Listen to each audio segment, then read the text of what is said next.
Bismillahirrahmanirrahim. Assalamu alaikum. Welcome everyone to my channel Grammar's Word. Today our important lecture, the use of has and have. Let's start our topic. It's important to know how to use the verb to have correctly. But what is the difference between has and have? Read on to find sentences with has and have, as well as to learn the grammar rules that dictate when you should use them. The verb have is used as an auxiliary verb to form the present perfect tense and as a main verb to express possession, both for singular and plural subjects. On the other hand, has is the third person singular present form of have. For example, present perfect tense, I have eaten breakfast, singular subject, we have eaten breakfast, plural subject. Possession, I have a car, singular subject, they have a car, plural subject. In third person singular present use has. Present perfect tense, she has eaten breakfast, singular subject, possession, she has a car, singular subject. Has and have are different forms of the verb to have, even though they come from the same word. There are slight differences in the way they are used. While the verb to have has many different meanings, its primary meaning is to possess, own, hold for use, or contain. Has and have indicate possession in the present tense, describing events that are currently happening. Have is used with the pronoun I, we, you, they, while has is used with he, she, and it.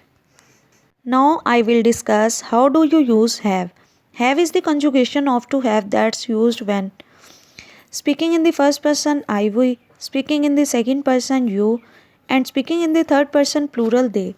Take for example the following sentence, they have two dogs. Here have is the correct choice because the subject they is a third person plural pronoun. Now I will discuss how do you use has. Has is a form of the verb have and is used in the present tense to indicate possession, completion of an action, or a state of being. It is important to note that has is used with third person singular subjects he, she, and it. For first and second person singular subjects I, you, the form verb have is used. For third person plural subjects they, the verb form have is also used. As noted, this use of has and have only really applies when you are speaking in the present tense. Now I will discuss how do you use has and have with other verbs, indicating possibility.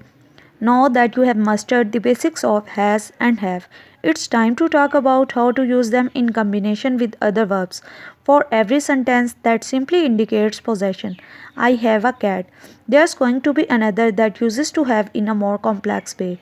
For example, if you say I have to groom the cat, that's definitely more complicated of an issue in more ways than one. One way has and have combined with other verbs is to describe what could happen but has not yet. For example, you have to call me tonight. He has to do his homework before dinner. I have studied for my exam, indicating that the action of studying started in the past and continues up to the present. She has been feeling better lately, indicating that the state of feeling better started in the past and continues up to the present.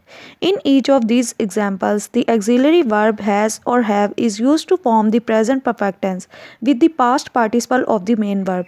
The choice of has or have depends on the subject of the sentence. Now we discuss indicating completed action. Has or have can be used to communicate that the action of a verb was completed prior to the present.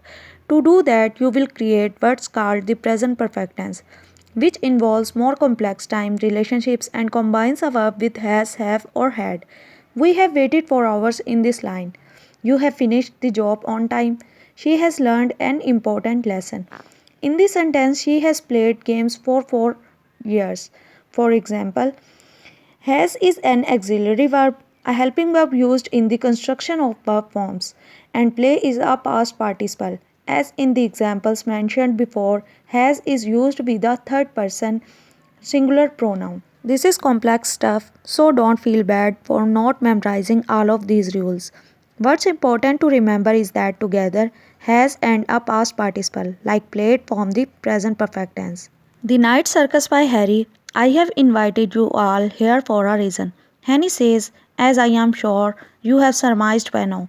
In the first part of the sentence, I have invited you all here for a reason, indicates that the speaker Henny performed to the action of inviting at an unspecified time before now, and that the action is still relevant to the present.